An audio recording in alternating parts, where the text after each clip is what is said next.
No hay que tenerle miedo a la diversidad de carismas en la iglesia. Al contrario, hay que alegrarse de vivir esta diversidad.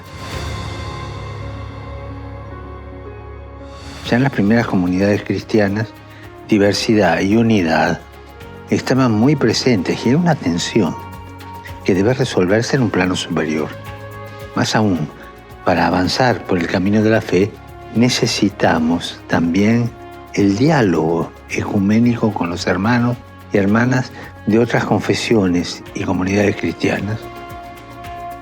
No como algo que confunde o que molesta, sino como un regalo que Dios hace a la comunidad cristiana para que crezca como un solo cuerpo, el cuerpo de Cristo.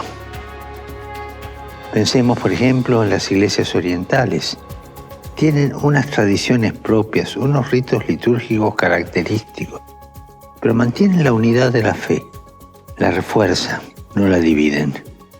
Si nos guiamos por el Espíritu Santo, la riqueza, la variedad, la diversidad nunca provocan un conflicto.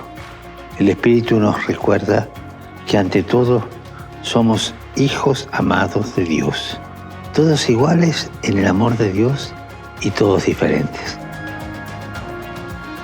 Oremos al Espíritu Santo para que nos ayude a reconocer el don de los diferentes carismas dentro de las comunidades cristianas y a descubrir la riqueza de las diferentes tradiciones rituales dentro de la Iglesia Católica.